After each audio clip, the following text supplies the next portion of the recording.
Hey everyone, Amar here. In this video, I'm going to be talking about how your mind is the battlefield for your soul. This is also what we would call spiritual warfare, and this is a battle that each of us is facing, right, every day of our lives. If we really want to live fulfilling lives, we need to win this battle, right? Bigger than that, if we want to save humanity, we need to win this battle. But really, the battle starts with ourselves. And I want to talk about how we need to face this battle within ourselves in order to really win the war, right? Win this spiritual war. So I recently made a video where I said I was kind of giving up on the non-duality path or trying to get rid of my ego. And I was working on just developing a healthier ego, right? A more functional, healthy sense of self. And I've been thinking a lot about this, and what I've come to realize is that a healthier ego is a more positive ego, right?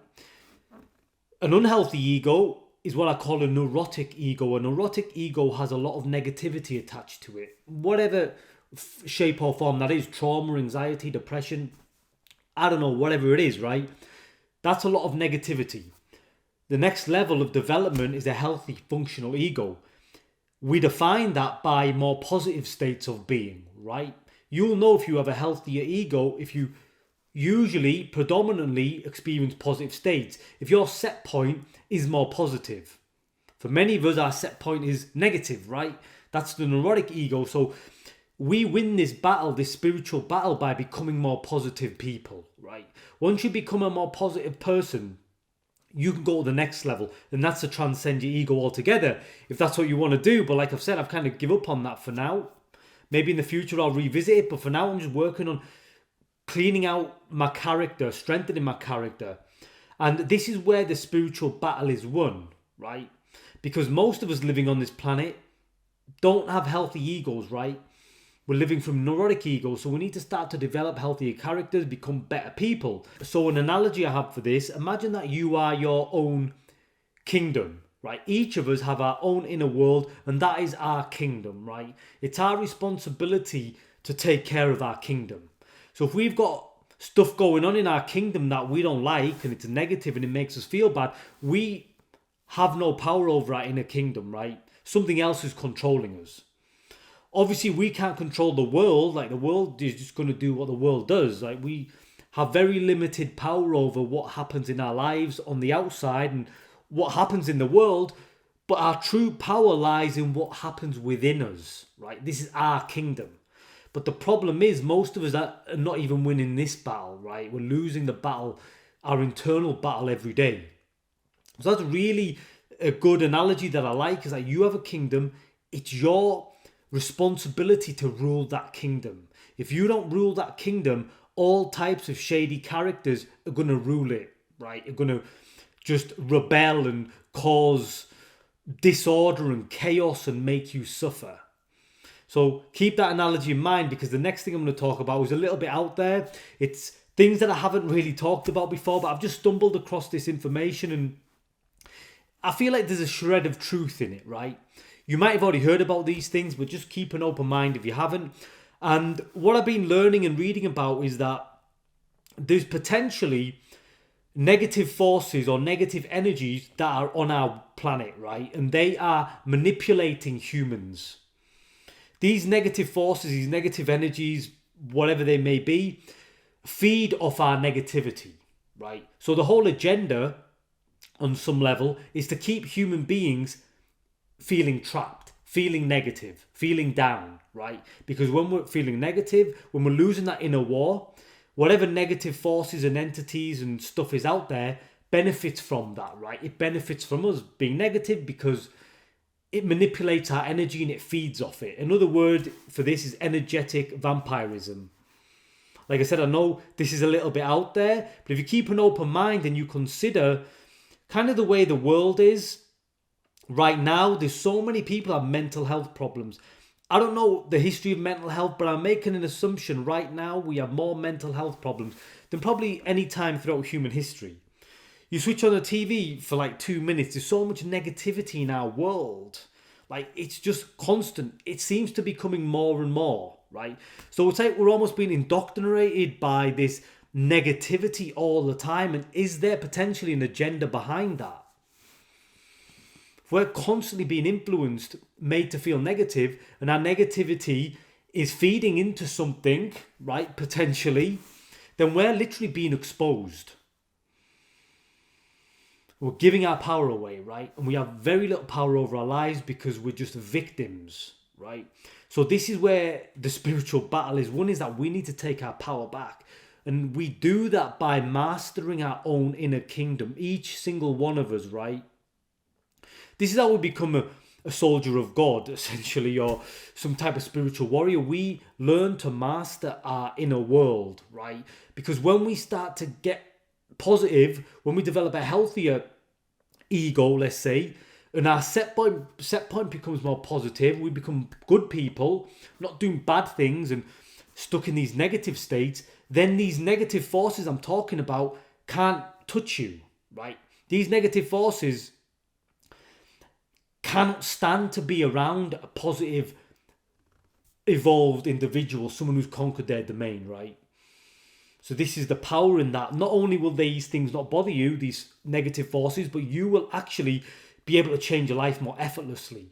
Because when you conquer your inner world, you understand that that's the greatest challenge. And nothing outside of you will ever be a greater challenge than you mastering yourself, right? But like I said, on a bigger scale, humanity needs us to do this, right? When we're losing the battle, we're getting beat. So each of us has a responsibility to master ourselves. And until we take that responsibility, we're just going to... Humanity is a risk, like, do you see what I mean? There's no guarantee that humans are going to make it unless we win this war. So what I'm going to share with you now is just to give you a couple of solutions for things you can do to keep yourself positive, right? Because this is a moment by moment, day by day battle, right? You're probably going to have to do this for the rest of your life, right? But the good news is it gets easier. You find ways to keep yourself positive, and over time you'll naturally become a more positive person. And like I said, this will help you in so many different areas of life. So I'm just going to give you a couple of simple things you can do. A couple of things I've talked about before. The first one is do not engage with your thoughts, right? The mind, like I said, is where these negative forces attack us the most. This is where we are so susceptible to attack. So we've got to learn to take that power back, right? It's our mind. Why are we allowing ourselves to be influenced by things that we don't want to experience? It's a tough battle, right? So do not engage with your thoughts, because once you engage, you're going to fall, you're going to lose yourself, and it's very difficult to pull yourself back. The other thing I recommend is practice more positive emotional states. I'm going to give you a couple now. Most favorite one is gratitude. So anytime I'm feeling negative, I just feel gratitude. Gratitude for my body, gratitude for my job, gratitude for my house, gratitude because I've got food, like very basic stuff that we don't always appreciate. When you really go into this state of gratitude, you cannot feel negative. Like, you just can't. Okay, so practice that. Another one, forgiveness. This is a big one as well, because oftentimes people will piss us off, make us angry, get us resentful, and that's keeping us negative. We can break out of that by simply forgiving them and letting them go. This isn't even about you letting somebody off with something that they did. This is about you reclaiming your power, because when you go negative, you're exposed. You're powerless. Do not go powerless. Forgive whoever it was for whatever they did. You're not letting them off. You're just reclaiming your power, right? You're staying in your power. And the other thing you can do is contribute. Do good for other people. Help other people, right? This is how we begin to live through more love, right? Again, that keeps us positive. And the final thing I'll suggest is find little things that you can do that keep you positive. This could be an affirmation. This could be like working out, going for a run, doing some push-ups, maybe listening to something positive, whatever, right? Whatever keeps you positive. Stay away from things like maybe social media or Netflix and things like that, or read a book. Keep it quite simple. Whatever it takes to keep you positive, find these tools and then use them anytime you feel like you're going negative. I know sometimes we are going to experience negativity, obviously, but to stay stuck there is a huge problem. This is when we're exposed. This is where our energy is being manipulated potentially. And this is where we're powerless. So to really develop that healthy ego, we need to do the work to become more positive people and learn how to maintain that in our daily lives. And that's probably, as far as I'm aware, the key to life, right? You live in grace. That would be the religious take on it. Whatever happens, you return to your set point.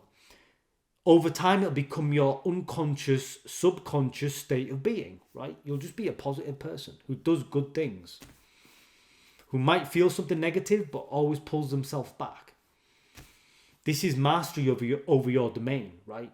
Invaders and shady characters might still come in, but you've got the weapons and the tools now to deal with them. So deal with them, right?